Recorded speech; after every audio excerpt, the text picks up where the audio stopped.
Hello again, I'm Storm331, back to doing some more character guides for Ys VIII, Lacrimosa Donna. And last but not least, we're covering the main heroine of this story for this game, Dana Iclucian. Apparently the last surviving Eternian, as well as the last of the Maiden of the Great Tree, which we are at right now. And this is, of course, where you first meet up with her with Adol and crew. So anyway, we're going to be covering her character and skill guide next. She'll be the last one we're going to be doing. If you enjoy the content I've been putting out for this channel, as well as for YouTube, feel free to sub to my YouTube channel, as well as follow and sub to my Twitch channel on Twitch. Both of those things will help grow and inspire me to put out more content for most people that want to view it. I do mostly a variety of games, speedruns, RPGs, beat 'em ups, and anything that tickles my fancy. So if you enjoy all sorts of games, my channel is definitely the right place for it. But anyway, we're going to go ahead and cover her skills and go over her character guide, go over her strengths and weaknesses, and give you her rundown on skills, as well as the recommended skills I would suggest giving her for endgame. And let's go ahead and get started. Before we do that, let's swap her over to a campsite.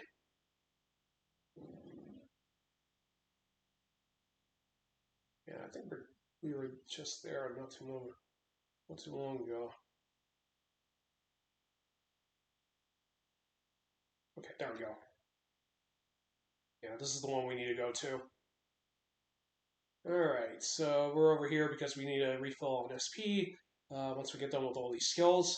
So anyway, now that we're here, let's go over the character guide. So anyway, Donna is the last party member that joins up in this game.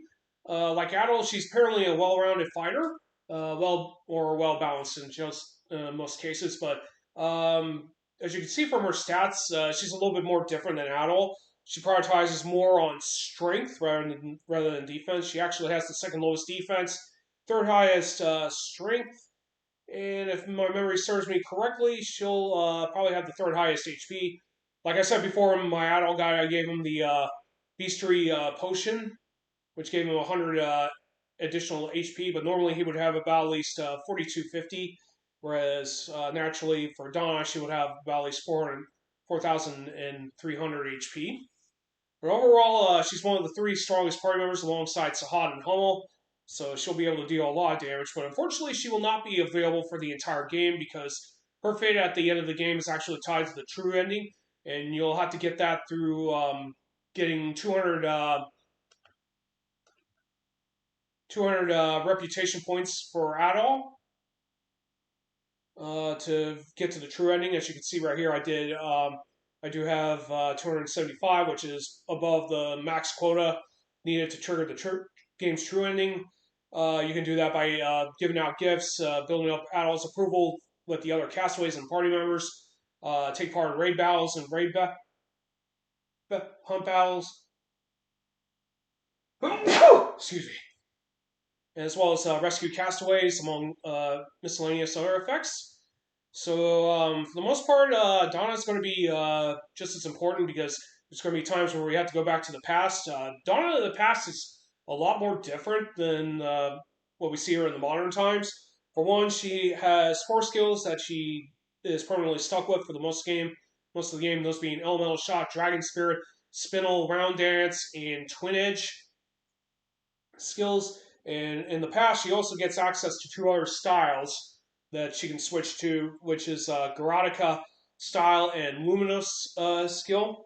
You'll get those from rescuing certain spirits, and certain spirits will be able to upgrade your Iclucian, Garotica, and Luminous styles to give you some additional effects when you use Dragon Spirit.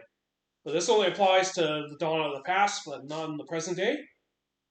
And one other thing to point out, in this version and other versions outside the Vita version, you'll get an exclusive weapon called Spirit Ring Celsidia. My apologies if I don't say it correctly. This gives her a plus 10 on defense while giving her 281. Similar to Adol's Mistletoe, this is exclusive to Donna for the versions that are not Vita. So you'll be able to get this once you rescue all the spirits in Donna's pastime. in general. And this will be her ultimate weapon. One thing to keep in mind about Dana is that you will not have her for the game's final true final boss, which means you'll only have Adol, Laxia, Sahad, Hummel, and Rakota instead.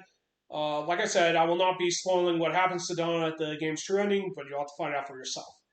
But anyway, now that we covered all of her characteristics, among other things, we're going to go ahead and cover her skills now. So the first we're going to cover is Dragon Spirit. This allows her to augment certain skills in her arsenal, which allows her to deal additional effects or give her additional damage. So basically, leveling up and mastering the skill will add some additional power-up effects to her when triggering the Dragon Spirit. So the only things I do recognize that it does affect, it probably only affects Elemental Shot, Twin Edge, and Spinal Round Dance. I don't know if this also affects her other skills, as far as my knowledge goes, but only the default skills that she starts off with are the ones that get the effects from Dragon Spirit. But if you know more about that, feel free to leave it on the comments section once we post this up on YouTube. So coming up is Twin Edge. This is another one of her default skills, along with Dragon Spirit. So this allows Dana to basically move forward and attack enemies while setting some short-range shockwaves. Leveling up and mastering the skill will add some additional slash shockwave effects to the attack as well. And like I said before with the other characters, I will not be telling you which levels you'll get these skills. They'll be posted on the video description once they've been exported over to YouTube. So be sure to keep an eye out for it. Let's just say Dana's levels to get skills are a lot more different than in certain versions than there are in others. And I can tell you right now, the Switch version is way different than what I've researched online. So coming up next for her skills is Sonic Rise. You'll acquire this a little bit later. This allows Dana to fire a shockwave that allows her to attack enemies. Leveling up and mastering the skill will allow her to fire an additional shockwave. And these are the skills from her other stuff that allows her to perform while she's in the air. Elemental Shot is up next. This will allow Dana to fire a projectile, and it'll explode at a certain distance. Leveling up and mastering the skill will also improve the size of the shot, and also adds freeze. Now, this can also only be applied when you have Dragon Spirit applied, but I could be wrong. But if it does, it will allow you to freeze. If not, you're going to probably need Dragon Spirit or add freeze equipment for that. So let's go ahead and rest up for a brief bit, and then we'll switch our skills over to the next batch we're going to cover.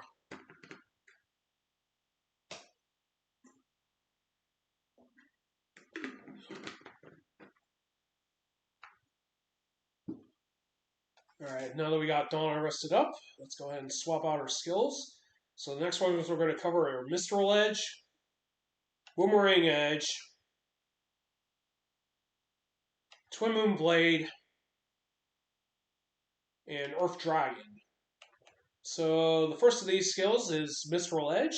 This one's acquired a lot more, a little bit later after you get Dana.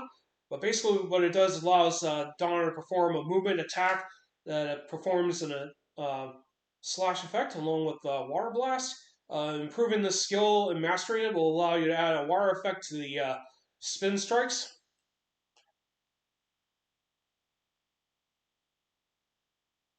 So coming up next is Boomerang Edge, my personal favorite. In the Switch version, you'll learn this as our second to last skill for leveling up.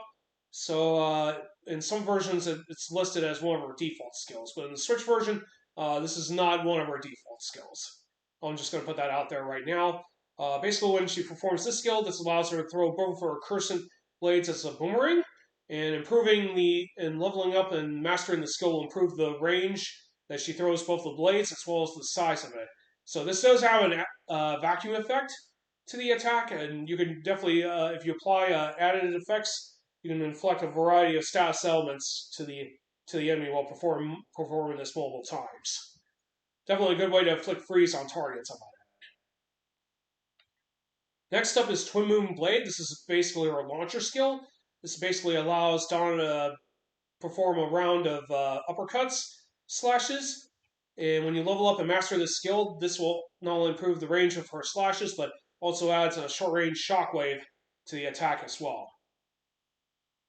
So Earth Dragon is up next. This is probably one of my personal favorites because this allows her to use Essence in conjunction with slamming her blades into the ground to pull up rocks to attack the enemy. This allows her to get a large amount of rocks to attack the enemy. Let me refill it so we can perform it in the air. You can also move with this during this attack as well. Leveling up and mastering this skill will also allow you to call up more rocks and expand your strike radius with the rocks, which is basically what it does. This is probably my personal favorite because this also has a pretty high stone rating of B double plus. And it's also probably one of my favorite attacks to use with Dana.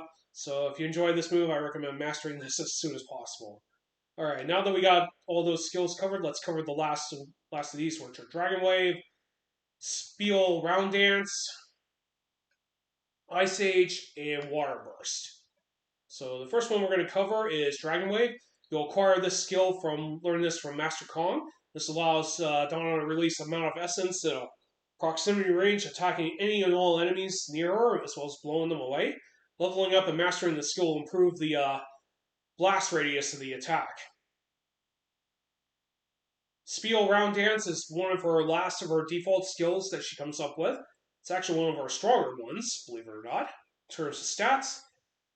Basically, this one allows Donna to perform multiple slashes, and this can also be used as a launcher skill as well as release projectiles upon leveling up and mastering this attack.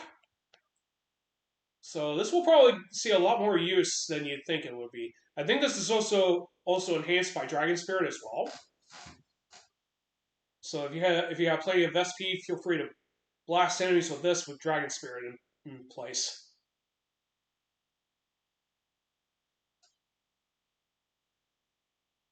And coming up next is Ice Age. You'll acquire this from acquiring the Freeze Manual.